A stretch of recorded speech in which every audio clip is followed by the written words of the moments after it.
Moroccan invasion was just one factor in Timbuktu's decline.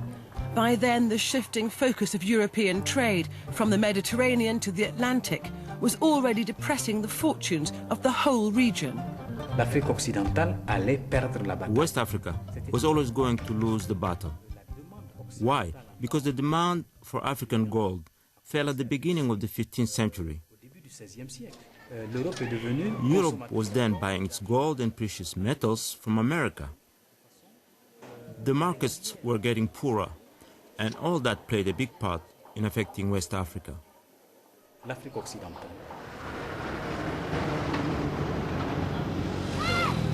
The Moroccan invasion never became a full-scale occupation.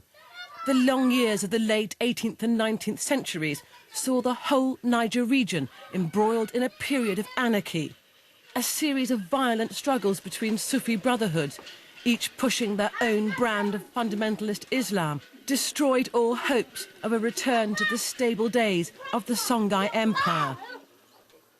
Reaching into this heightened atmosphere were the first tentacles of European colonization. One of the consequences of that colonization was how Africa's cultures and traditions would be viewed and treated.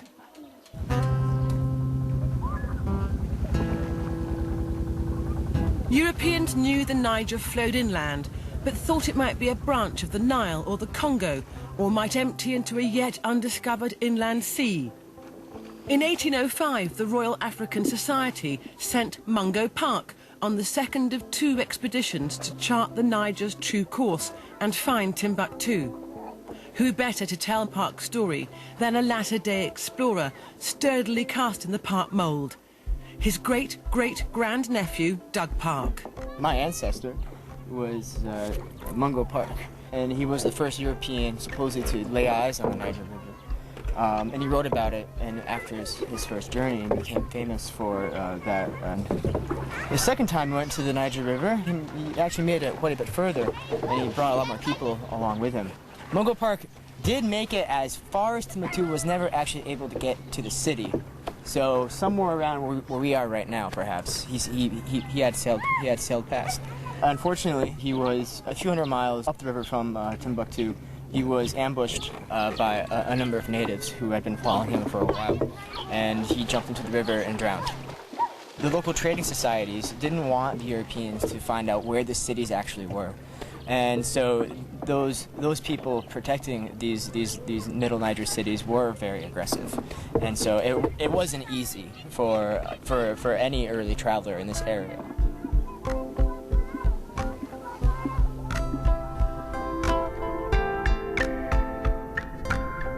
The first British explorer to reach Timbuktu was Alexander Gordon Laing, another Scot. Being half Scottish myself as well as West African, I can't help but wonder sometimes whether the lure of Timbuktu isn't in my blood in more ways than one. Laing was a British Army major who made the sartorial error of travelling in uniform and was taken as a spy. He was severely wounded by Tuareg tribesmen on his way into Timbuktu in 1826. He was allowed to recuperate for a month, only to be murdered by the Tuareg a week into his return journey. A few years later, Frenchman René Caillet reached Timbuktu and survived the journey home. Caillet disguised himself in local robes and spoke enough Arabic to pass as a Muslim, and he was singularly unimpressed with Timbuktu. The anarchic 19th century closed abruptly as French colonization quashed any future hope of self-rule. One of the briefest periods in Timbuktu's history, colonial rule had a profound effect. What Timbuktu scholars had failed or perhaps been disinclined to do, the French achieved in decades. Compulsory schooling in French spread literacy across the whole social spectrum. However, the imposition of the French educational system resulted in the loss of the classical Arabic required to read the manuscripts, leaving Timbuktu's written legacy accessible only to a minority to this day. The existence of the manuscript on its own is an amazing discovery. But the devil, as they say, is in the detail. What do they tell us about the way people lived here in Timbuktu centuries ago? Already the everyday concerns of ordinary townsfolk are being revealed in a detailed study of records of some of Timbuktu's thousands of surviving fatwas issued over the centuries. I think all of the what you say is fatwa, people say it's a death sentence.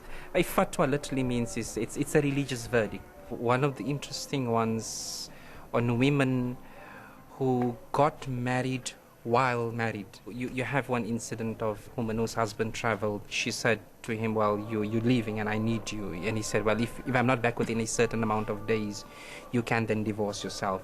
Now, there were no witnesses to this incident, so he comes back later, sometime later, and he finds her married. Somebody else? Yes. Many of these women clearly said that, look, I just don't, finances are not the only things that I need. I need your company, I need your emotional support. So if you are not around, I'm not going to, just stay around without a husband. What was the advice of the muftis in those cases where a woman felt herself to be free to remarry and had done so? No, they came back and they said that, well, the second marriage is invalid and she must be returned to the first husband. So all of them seem to agree to that. So overall, the impression you get of the position of women in that era was what?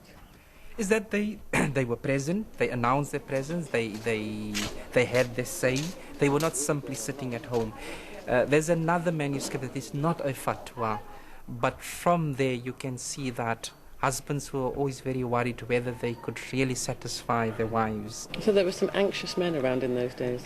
There are probably many anxious men today around, but certainly overall, yeah. Erectile dysfunction was an issue. You could see, and the traditional healer, was a very pious Muslim scholar, really saw it as part of his Islamic duty to help his brother who was in distress. What was the advice given to the husband? Well, then? you take the blood from the comb of a chicken, or of a cock, and use it, either putting it, rubbing it under the feet, or even at times on the penis. Was it medicine or was it psychology, do you think? Do you think they just knew that if somebody relaxed, things might just get better? I'm venturing, I'm assuming, maybe they really believed it's going to work, I always feel like the healers would always say that. But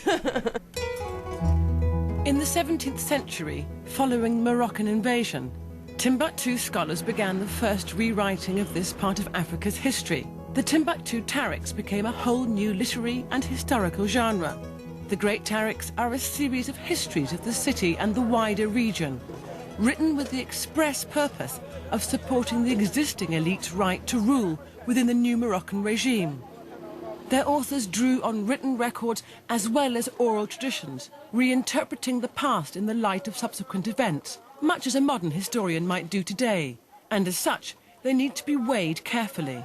Le disadvantage de l'écriture de l'histoire, le The disadvantage we have with the Tariq is a bias in the writing of history, because history is always written for the governing powers to the detriment of those that came before.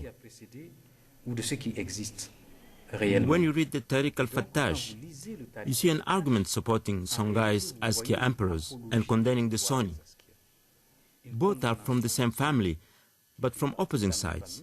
Therefore, you find this political bias. Vous trouverez cette tendance politique. Dans le Tariq In al-Soudan, the Tariq al-Sudan, you will find this same political bias, and on top of that, an argument for the religion. In the Tariq al-Nisyan, which is the story of the Moroccan dominance in Timbuktu, you find an argument in support of the powers in place at the time. à vouloir faire l'apologie du pouvoir en place. Ajami was another genre which flowered across the turbulent late 18th and 19th centuries, as some writers attempted to reach a wider audience among the ethnic groups along the Niger. The texts used an adapted Arabic script to write in local African languages. Ajami simply means any language which isn't Arabic. The warring Sufi brotherhood especially used Ajami to popularize their brands of Islam. But Ajami is important in other respects too. It tells the people's history, with which the Tariqs weren't concerned. Le texte ajami The Ajami texts put on paper an oral tradition that was in danger of extinction. We found all sorts in there: poetry, songs, as well as text on history. And sometimes history sings. The official truth is the one you find in the King's Court. But as soon as we go in the street and we see a mother breastfeeding her child, she sings the songs of her people. And that's where the truth is. It's a whole culture of which we don't make the most of today. But we should, because you can't have a comprehensive understanding of African culture without the Ajami text. Alongside glorious oral traditions, the manuscripts represent an exciting new resource, which the government is doing its best to protect.